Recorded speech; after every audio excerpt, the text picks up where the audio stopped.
Hello বন্ধুরা, আমি কোয়েল। Educational purpose YouTube চ্যানেলে তোমাদের সকলকে জানাই স্বাগত। স্ট্যাটিক জিকের পাশাপাশি আজ তোমাদের জন্য নিয়ে আসা হয়েছে বাংলা সাহিত্যের একটি খুব মজাদার বিষয়, প্রবাদ প্রবচন। বাংলা ভাষায় কথা বলার সময় আমরা এই প্রবাদ প্রবচনগুলি খুব ব্যবহার করে থাকি।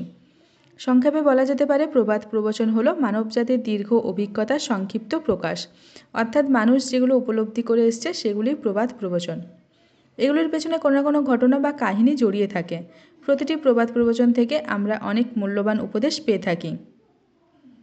বাংলা ভাষায় প্রবাদ প্রবচনের সংখ্যা দিন দিন বৃদ্ধি পাচ্ছে।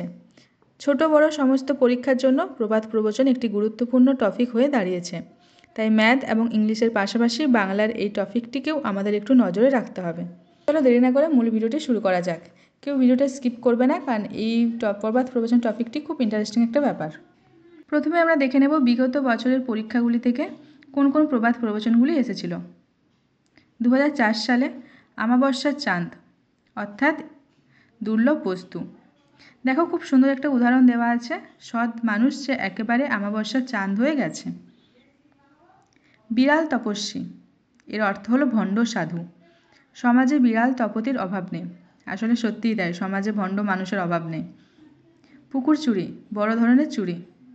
বিভিন্ন রাজ্যে পুকুর চুরির ঘটনা এখন প্রায় শোনা যাচ্ছে। শাঁখের করাত, এর অর্থ হলো উভয় সংকট। জীবনে এমন একটা সময়ে পৌঁছেছি যে এখন আমার শাঁখের করাতের অবস্থা। কাঁটা দিয়ে কাঁটা তোলা, এক শত্রুকে দিয়ে আরেক শত্রুকে দমন। রাজনৈতিক দলগুলি একজনকে লাগিয়ে দেন অপরের বিরুদ্ধে, তারা কাঁটা দিয়ে কাঁটা তোলে। 2007 সালে আকাশ কুসুম, এর অর্থ হচ্ছে অসম্ভব কল্পনা। আকাশ কুসুম ছেড়ে দিয়ে এখন পরীক্ষার পড়া চিন্তা করো। আমরা কথাই বলি না যে আকাশ কুসুম ভেবে নিচ্ছি। খয়ের ঘা, তোষামতকারী। তুমি যে মালিকের খয়ের ঘা, তোমার কে কী করবে।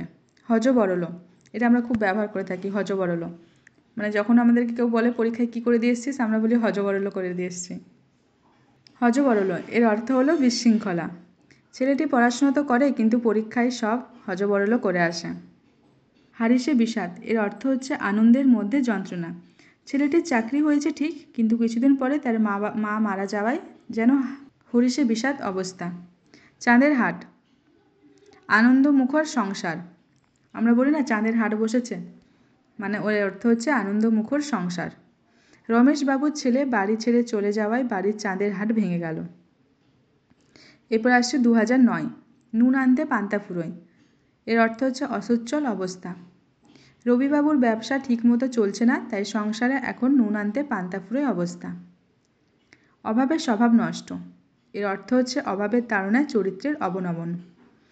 ছোট জিনিস চুরি করতে করতে বড় ডাকাতে পরিণত হয়েছে দেবেন, যাকে বলে অভাবের স্বভাব নষ্ট। এটাও আমরা ব্যবহার করে থাকি, কারোর অভাবে স্বভাব নষ্ট হয়, মানে তিনি অভাবের জন্য চুরি করতে গেছেন, তাই তার স্বভাব নষ্ট হয়েছে। ছুরি ঘোরানো, মাতব্বরি করা। এটা অনেকেই করে থাকে, মাতব্বরি করা। তপনবাবুর চিরকালে ছুরি ঘোরানো স্বভাব গেল না। উঠন্তি মূল পতনে চেনা যায়। ভবিষ্যতে কে কেমন হবে প্রথম জীবনে তার আভাস পাওয়া যায়। আমাদের পাড়ার ছেলে কাজু যে বড় হয়ে কিছু একটা করবে তা ওকে দেখলেই বোঝা যেত। উঠন্তি মূল পতনে চেনা যায়, মানে ছোট থেকেই বোঝা যায় কে কেমন হবে। এরপর আসছে 2010, মাথায় হাত বুলানো, মানে হচ্ছে পরের জিনিস মেরে খাওয়া, যেটাকে আমরা আরেকটা ভাষায় দালাল বলি, তাই তো। পরের মাথায় হাত বুলিয়ে অরুণ আজ এত বড়লোক হয়েছে। মাটির দর, মানে হচ্ছে সামান্য মূল্য। আজ বাজারে শাকসবজির আমদানি বেশি হওয়ায় মাটির দরে বিক্রি হচ্ছে। উদর পিণ্ডি বুদোর ঘাড়ে, একের দোষ অপরের ওপর চাপানো, যেটা আমরা ছোটোবেলায় করে থাকতাম। নিজেরা বদমাশি করতাম, তার দায় ভাই বোনদের ওপর চাপিয়ে দিতাম। চুরি করলো স্বপন, কিন্তু পুলিশ ধরে নিয়ে গেল রামু কাকাকে। একেই বলে উদর পিণ্ডি বুদোর ঘাড়ে। যতক্ষণ শ্বাস ততক্ষণ আস, এর অর্থ হচ্ছে শেষ মুহূর্ত পর্যন্ত হাল ছেড়ে না দেওয়া। যতই বাধা আসুক শেষ পর্যন্ত লড়ে যাব, যতক্ষণ শ্বাস ততক্ষণ আস। এরপর 2014, বিধি বাম, ভাগ্যে বিমুখ। শুভর বিধি বাম হওয়ায় এবারে চাকরিটাও হাতছাড়া হলো। ধনুক ভাঙা পণ, এর অর্থ হচ্ছে কঠিন শপথ।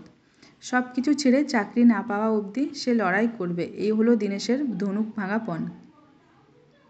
9/6, এর অর্থ হচ্ছে তছনছ, মানে সব কিছু ওগোছালো করা।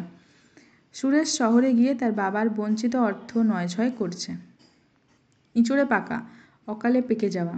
বুড়োর মতো লম্বা চওড়া কথা শুনে বুঝতে পারছো না ছেলেটাও ইঁচড়ে পাকা।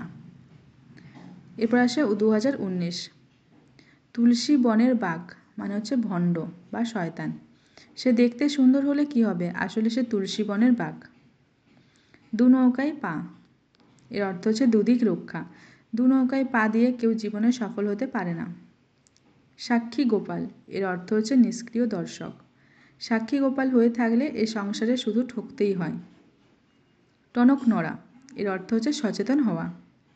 দুবার পরীক্ষায় পাশ করতে না পারার পর বিমলার টনক নড়েছে। এরপর আসছে 2021। ভেজা বেড়াল অর্থাৎ কপটচারী। দেখতে সাদাকিদের মনে হলেও তরুণবাবু একজন ভেজা বেড়াল। এটা আমরা বোনদের ক্ষেত্রে খুব ব্যবহার করে থাকি, যেন ভেজা বেড়াল। ডুমুরের ফুল অর্থাৎ অদর্শনীয় বস্তু। আমরা যেন অনেকদিন কাউকে না দেখলে তাকে দেখা হলে বলি, কী রে তুই তো ডুমুরের ফুল হয়ে গেছিস, আর তো দেখা পাত্তা পাওয়া যায় না। অর্থাৎ যে জিনিসটা দেখা যায় না। অনন্যা ডাক্তারি পাশ করে এখন ডুমুরের ফুল হয়ে গেছে, তাকে দেখতেই পাওয়া যায় না। নাচতে না জানলে উঠোন বাঁকা, এর অর্থ হচ্ছে নিজের তরুটি অন্যের ওপর চাপানো।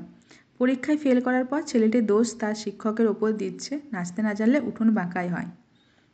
ঢাকের বায়া অর্থাৎ অপ্রয়োজনীয়। সংসারে ঢাকের বায়া হয়ে থাকলে কোনো মূল্য নেই।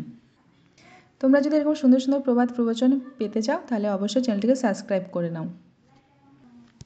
এই ক্লাসটির PDF তোমরা যদি পেতে চাও তাহলে অবশ্যই টেলিগ্রাম গ্রুপে জয়েন হয়ে যাও, এবং ভিডিওটির নিচে টেলিগ্রাম গ্রুপের লিঙ্ক দেওয়া আছে, সেখানে ক্লিক করে তাড়াতাড়ি যুক্ত হয়ে যাও টেলিগ্রাম গ্রুপে।